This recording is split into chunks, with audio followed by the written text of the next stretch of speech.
y yo quiero contarles un poco de María Ayuda y iba a partir con un testimonio bastante esperanzador, cortito, pero un problema técnico me impidió pasarlo, pero es de una niña que se llama María Isabel y que se puso en contacto con nosotros, una egresada ya de María Ayuda, y que nos cuenta lo agradecida que ella está de la institución después del paso desde los 9 años hasta los 20 y de haber egresado, de haber formado su familia, de tener una profesión, de tener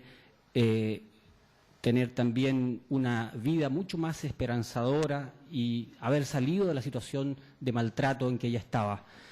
Y creo que eso nos motiva también a mirar con esperanza este camino, porque si no es un camino bastante difícil y masoquista muchas veces. Uno dice, ¿qué hace uno metido en esto?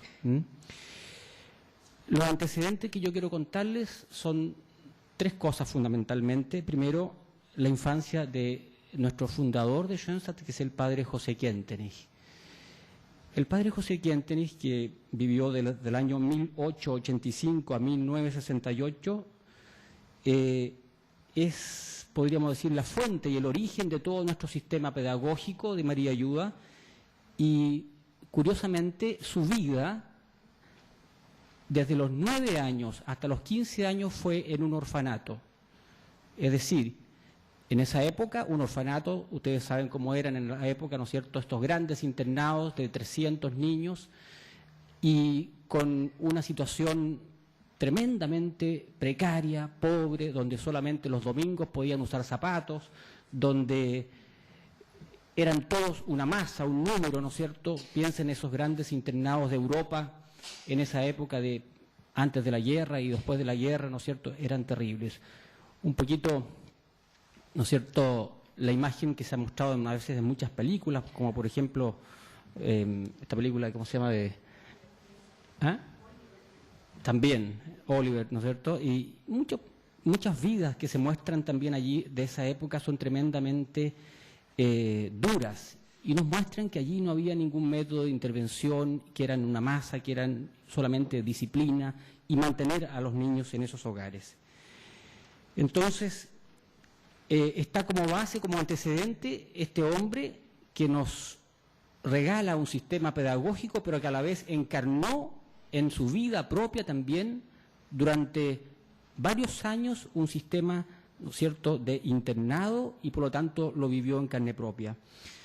Lo segundo, la situación social y el contexto en que nace María Ayuda. Nace en el año 83, una situación de depresión muy grande en Chile.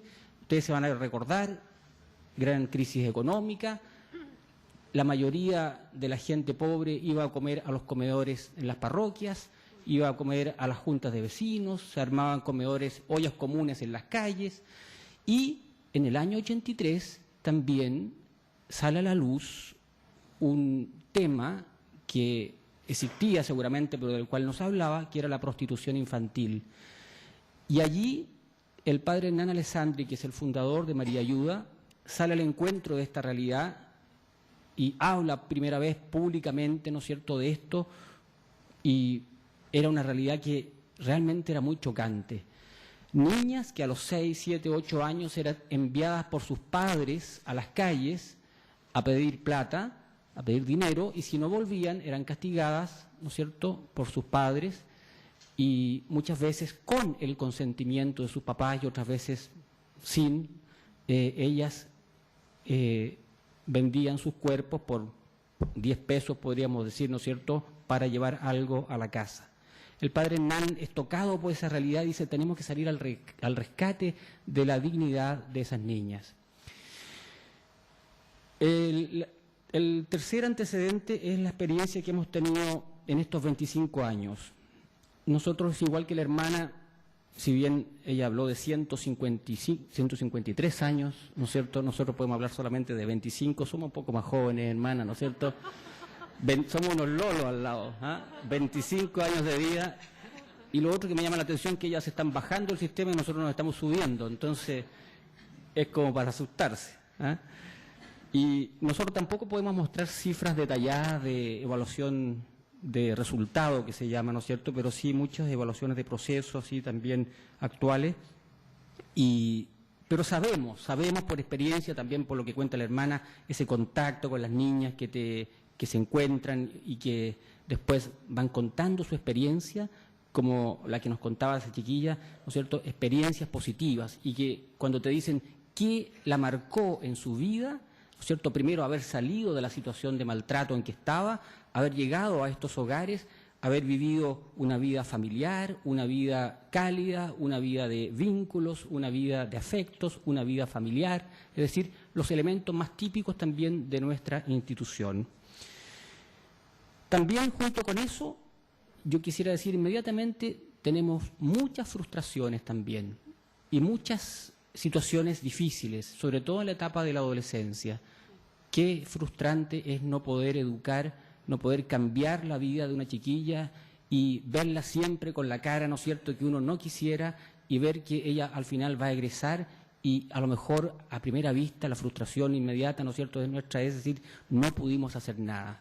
Pero siempre nos queda esa sensación de haber sembrado algo y que después, ¿no es cierto?, como lo voy a explicar más adelante, después, cuando esa persona ya es grande, es mayor, se casa, uno dice, ella va a reconocer con gratitud que fue un paso importante en su vida. Quisiera hablarles, hoy día nosotros tenemos 19 programas a lo largo de Chile y con distintos tipos de realidades, ¿no es cierto?, hogares residenciales, casas de acogida, adolescentes embarazadas, también un colegio y distintas realidades. Pero todas las realidades que nosotros trabajamos tienen los mismos fundamentos. Y me voy a referir a esos 3 fundamentos. Creo que es importante también poder compartirlos con ustedes y, como decía también hoy día la Tere de la mañana, el interés del CES es respetar, acoger y tomar los pilares también que tiene cada institución y poder trabajar con ellos. Y creo que eso es tremendamente importante. Y el primero de ellos dice, nosotros queremos respetar a la persona. Frente a un mundo que se despersonaliza cada vez más en sus relaciones, queremos rescatar el valor de cada persona, como decía la hermana, la dignidad de cada niño y de cada niña. ¿Qué significa en concreto? Ser persona, ¿no es cierto? Es capaz esa persona de tener una naturaleza espiritual, es capaz de conocer, amar, salir de sí mismo y sobre todo establecer vínculos profundos con otras personas y significativos, profundos y significativos. Y esta vinculación está sustentada en el respeto mutuo que debería darse en su entorno más íntimo, especialmente en la familia y muchas veces, ¿no es cierto?, cuando no se tiene esa familia, en el ambiente que nosotros le vamos dando. ¿Cuál fue la motivación del padre Hernán? Fue devolverles a esos niños y niñas la dignidad atropellada. Esa fue la profunda motivación que tuvo él el año 83 como una acción concreta, ¿no es cierto? La obra de María Ayuda quiere seguir respondiendo entonces hoy, 25 años después, al sufrimiento también por el maltrato, el abandono, la violencia y el abuso. Nosotros cuando decimos la persona, decimos 3 características que quizás las voy a nombrar solamente. Una persona se caracteriza por ser un ser único, segundo, por ser libre y por ser comunitario. Es decir, es único. Tú eres única, tú eres, como decía el padre Hernán, una princesa. Contigo vamos a trabajar, ¿no es cierto?, en forma individual, personalizada. No eres un montón, no llegas aquí a una institución masificada. Eres única, irrepetible, eres una creación de Dios, eres una persona original que tiene una historia. Por lo tanto, cada hogar, un hogar que tiene 40 niñas, tiene 40 historias únicas, distintas, y eso es tremendamente complejo. Y creo que esa originalidad, ¿no es cierto?, es esencial también en el trato, en el trabajo con ellos. Lo segundo es libre. Queremos prepararlas para que salgan al mundo y puedan discernir solitas qué es lo que es importante, qué es lo que no es importante, que puedan realizar aquello por lo cual se han decidido libremente, no a lo que nosotros las hemos obligado. Por lo tanto, esa persona tiene que ser, en definitiva, responsable de sus actos, poder responder también por ellos. Por eso, el objetivo aquí es prepararlas en la libertad para que tomen sus propias decisiones. Y tercero, lo comunitario. nosotros sabemos y queremos siempre acentuar lo comunitario, lo familiar. El hombre está hecho para vivir en comunidad y solo se puede desarrollar en comunidad en la medida que se vincula, en la medida que tiene esa red de vínculos, como decían también, ¿no es cierto?, va a ser posible sacarlo adelante. El hombre no es un solitario y estos niños y niñas que llegan también a nuestros centros tienen que aprender a vivir en comunidad. Muchas personas pueden presentar justamente lo contrario, ¿no es cierto? Tenemos personas que son masificadas, que no se distinguen de las demás, que son esclavos de sí mismos. Y esa es la situación también de personas del mundo real, concreto. Esclavo también de ambiciones, esclavo del dinero, del poder. Y ahí uno ve que hay personas encerradas en sí mismos, solitarias, y que viven en el fondo para sí mismos. Por lo tanto, ¿cómo ayudar para que esa persona entonces crezca y se desarrolle? Y ahí pasamos a la segunda experiencia fundamental para nosotros, que es la vivencia del hogar. Esa persona tiene que tener una vivencia de hogar. La familia y el hogar constituyen el lugar natural y el instrumento más eficaz de humanización y de personalización de la sociedad, lo dice Juan Pablo II en Familiares Consorcio. Entonces, sabemos todos nosotros que cada vez es más clara también la trascendencia que posee la familia y la vivencia del hogar, para que haya un equilibrio, ¿no es cierto?, y sanidad psicológica de la persona, para la edificación de una sociedad también más justa y más solidaria. Y toda nuestra espiritualidad desarrolla ampliamente el concepto de hogar.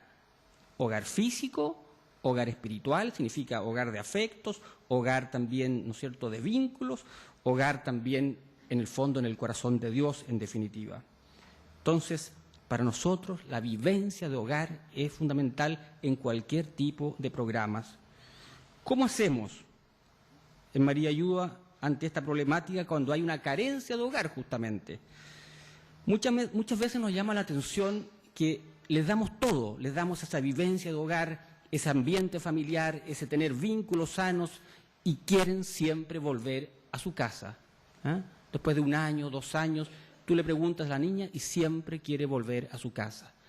Y a un hogar que está destruido, a un hogar que a veces no existe, a una familia que se destruyó, ¿no es cierto?, pero siempre quiere volver a su hogar.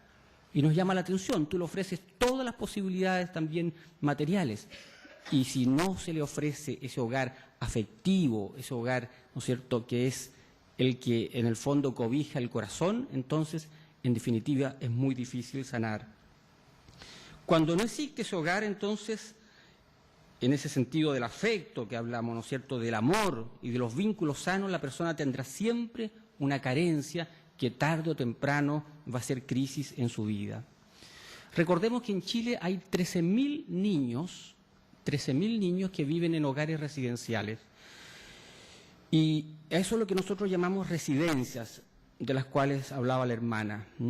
Y la mayoría de estas residencias, si uno las recorre, también las nuestras, la mayoría de ellas están muy lejos de ser un hogar. Son casas, son lugares.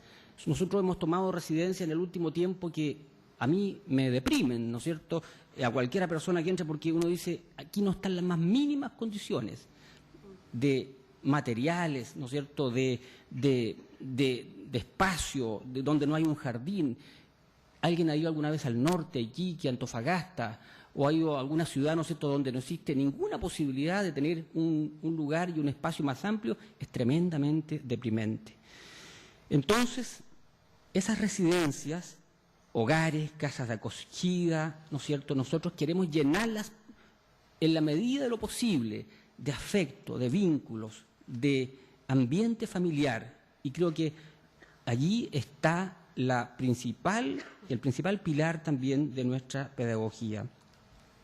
En cualquier tipo de programa, entonces, ya sea residencial, ya sea una escuela, un centro de atención especializado, siempre vamos a procurar que el ambiente esté impregnado de esas características de hogar. ¿Qué significa? Calidez en las personas, sobre todo.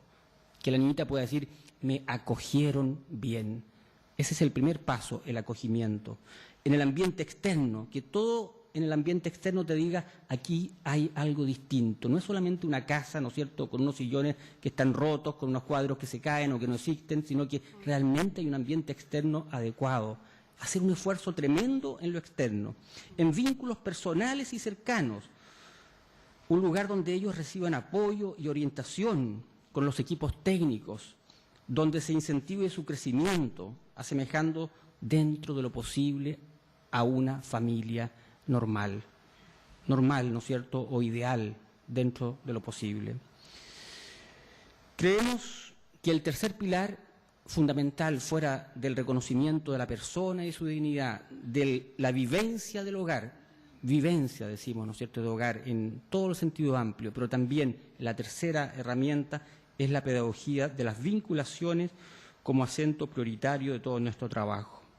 Pedagogía de las vinculaciones. La hermana habló de la pedagogía de la confianza. Nosotros también acentuamos eso.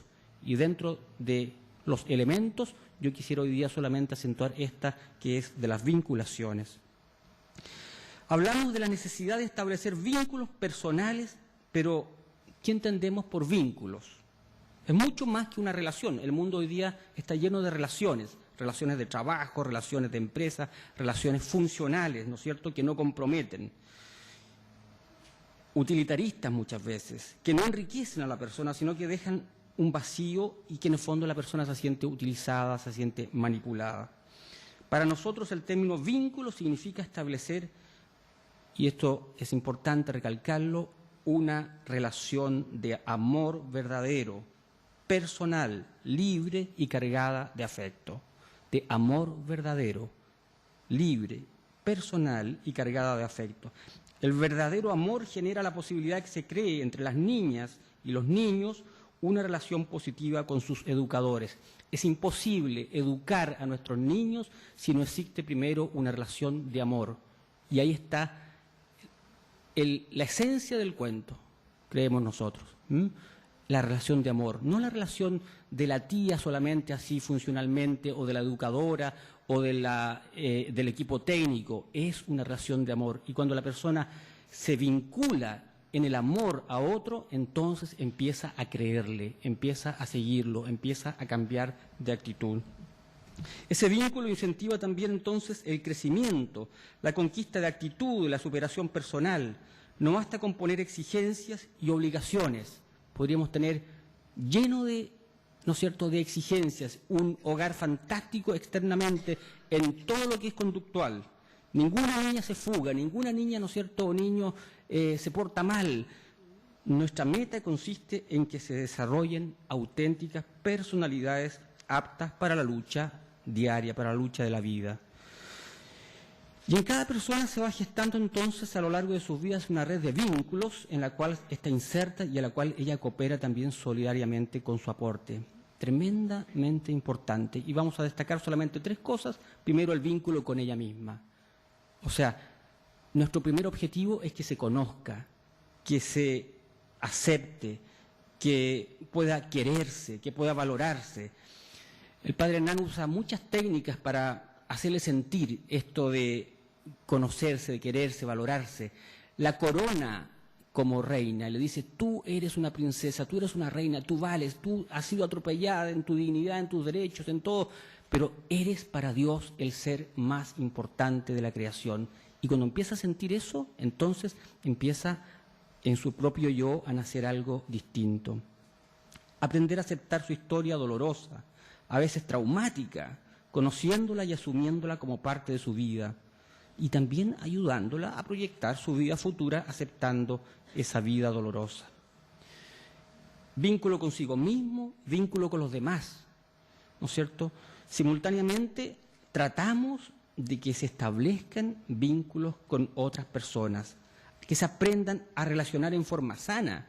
Esa niñita que llega sin mirar a nadie, que llega con los ojos para abajo. A mí me impresiona cada vez que llegan los niños a los hogares, la hermana de tener miles de experiencias, ¿no es cierto?, para contar cómo llegan de encerrados, de miedosos, de asustados, ¿no es cierto?, hasta este mundo tan distinto, y cómo en una semana, en 2 semanas empiezan como una flor a mirar distinto, a tener una actitud diferente, solamente porque se le ha tratado bien, porque se le acogió. Y también, por último, ¿no es cierto?, tratamos de que en una visión, por supuesto, antropológica, con una dimensión trascendente, que el anhelo de Dios esté siempre presente, que existe en todo ser humano el anhelo de Dios y en estos niños también, que encuentren una respuesta también en todos nuestros niños y niñas, ese anhelo profundo que hay en todo ser humano de sentirse amado y querido por Dios. Termino con la terapia de la carencia de los vínculos. ¿Qué sucede cuando la experiencia familiar ha sido negativa y tan traumática como la que nosotros tenemos y todos los hogares nuestros? El padre Kentenich, el fundador de Schoenstatt, este mismo que estuvo en hogar también durante 6 años, propone cuatro caminos concretos, 4 alternativas de terapia. La primera tiene que ver con la familia, renovación integral de la familia. Y por eso, desde que entra una niña a nuestros hogares, estamos obligados a hacer un trabajo con su familia. ¿Qué cosa especialmente? Lo que se llama la conciencia esclarecida de la maternidad y de la paternidad. Una palabra que para lo mejor para esa familia no tiene ningún significado, ser padre y ser madre. Hoy día estamos haciendo un trabajo a través de nuestra OTEC de hacer una capacitación para que esa persona, esa niñita que llegó al hogar, ¿no es cierto?, pueda tener también su familia, una capacitación donde se le enseña a ser mamá, a ser papá, cuando nunca han escuchado quizás lo que eso significa. Creemos que la crisis fundamental de hoy día no es la crisis de la maternidad, es la crisis de la paternidad. La mayoría de estos niños tienen un buen vínculo con su mamá, pero con su papá, ¿no es cierto?, es el gran ausente, es la gran crisis del padre. Y por eso en María Ayuda queremos asumir entonces un rol educativo, preventivo, ayudando a la familia de cada niña y niño acogido con el objeto de que cada uno de sus miembros pueda asumir ese rol, especialmente que compete, creí que estaba apagado, que compete, ¿no es cierto?, a esa maternidad y a esa paternidad. La segunda alternativa, dice el padre Kentenich, es la que preconiza la postvivencia. Miren qué importante esto, de una auténtica paternidad o maternidad a través de la vinculación filial con personas, ya no el papá, no la mamá, sino que con personas que tengan calidez paternal o maternal, tal vez el tío, el abuelo, el maestro, el jefe, el amigo, que compensa la vivencia deficitaria. Es decir, tenemos la obligación de buscar un vínculo familiar que le transmita a ese niño de alguna forma esa vivencia positiva de un padre, de una madre. A veces es el psicólogo, psicóloga, a veces el sacerdote, a veces, ¿no es cierto?, la tía, no sé, que pueda decir, encontré una segunda mamá, encontré un segundo papá o un verdadero papá. En María Ayuda siempre se intentará buscar, en caso de no ser posible en la propia familia, una persona cercana a los vínculos familiares que posibilite una vivencia de calidez, de acogimiento, de aceptación. La vivencia familiar deficitaria pasa a ser sanada de alguna forma por este vínculo de confianza, de cariño y de amor. A mí me ha llamado la atención una cosa. Existen muchos niños que no tienen ningún vínculo familiar. ¿Es posible eso? Existen niños que no tienen. O sea, que tú dices, ¿a dónde puedo derivar este niño? Ya lleva 10 años con nosotros y no hay dónde derivarlo. Y cumplió 25 años y no hay nadie que lo acoja. O sea, en todo un país tú no encuentras a nadie que tenga un vínculo familiar. Son muchos más de los que uno cree. Y lo tiraron ahí en el hogar, ¿no es cierto? Tenemos una niñita, que es un caso extremo, ¿no es cierto? Una niñita que, a propósito de la complejidad, ¿no es cierto?, una niñita que solo su atención a la institución le cuesta 2 millones de pesos mensuales por todos los daños que ella tiene. Y hemos golpeado todas las puertas del Estado, todas las puertas de gobierno, todas las puertas de ministerios, y todas han sido cerradas. No tenemos la posibilidad más mínima de atender ese tipo de situaciones. ¿Y qué hace uno? Tiene que acogerla, tiene que seguirla, no la vamos a mandar a la calle si no tiene ningún vínculo. Entonces hay que tenerla en una clínica privada porque está dañada, porque a los 4 años, ¿no es cierto?, fue tan maltratada que los daños son biológicos, son psicológicos, son psiquiátricos, y uno dice, bueno, por caridad uno no puede echar a nadie a la calle. Y esos costos, ¿no es cierto?, si vamos sumándolo a muchas niñas de alta complejidad, entonces se suman, y por eso hacen también la atención tremendamente cara. La tercera alternativa nos habla, para sanar, ¿no es cierto?, esta carencia de vínculos, de una vivencia por contraste. Consiste en desarrollar todo aquello que el papá o la mamá no fueron. ¿Y cómo opera eso? Tengo que mostrarle a ese niño o a esa niña imágenes positivas en el ambiente que la rodea. Llegan los padrinos, llegan los que visitan el hogar y ellos descubren, mira, las primeras preguntas, ¿y ustedes son matrimonio? ¿Ustedes son una familia? O sea, hay personas niñas que nunca vieron una familia y descubren, por comparación, que es posible casarse o tener una familia, que es posible tener una familia, ¿no es cierto?, normal, familia que ellos nunca han visto. Por lo tanto, esa vivencia por contraste, ¿no es cierto?, yo le muestro también personas del mundo real o del mundo también, a lo mejor, de una película, de un libro, decirle a lo mejor una imagen bíblica, decirle, mira esta imagen, y descubre también allí la imagen de un padre o de una madre.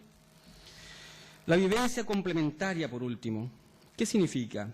Que muchos niños y niñas recién cuando son padres y madres y descubren en el hijo, ¿no es cierto?, que empieza a crecer, descubren que ellos también tenían en germen esa paternidad o esa maternidad. Eso que nunca experimentaron, lo empiezan a experimentar porque tuvieron un niño propio.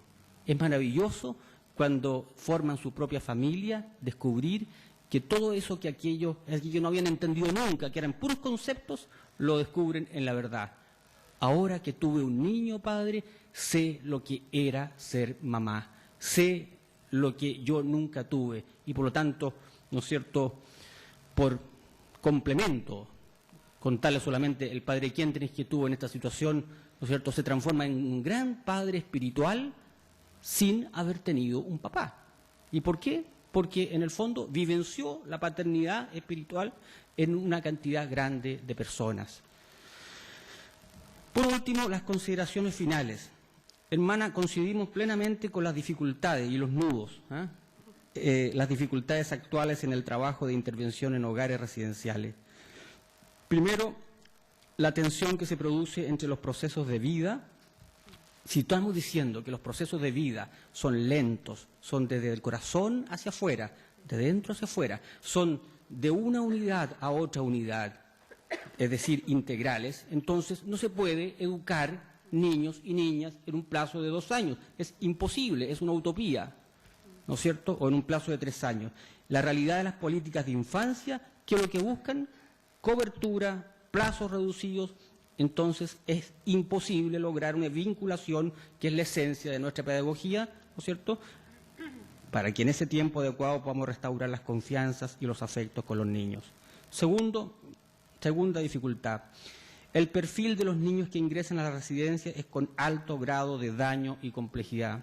También lo que ella decía, por lo que en los tiempos considerados no se logra modificar en la medida necesaria y esperada, aún cuando igualmente hay una siembra, ¿no es cierto?, como decíamos, pero es imposible.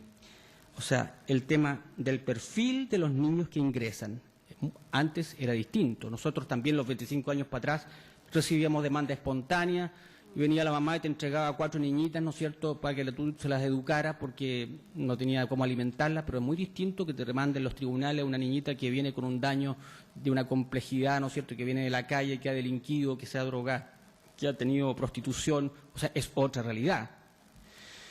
Entonces, el perfil. Lo tercero, las políticas públicas no diferencian las subvenciones por niveles de complejidad. Y creo que ahí también hay otro nudo. Esto significa que tenemos que asumir costos muy altos en el caso de los niños que requieren intervenciones más especializadas, como el que estábamos diciendo. Desgaste excesivo de los equipos, deterioro entonces de la efectividad.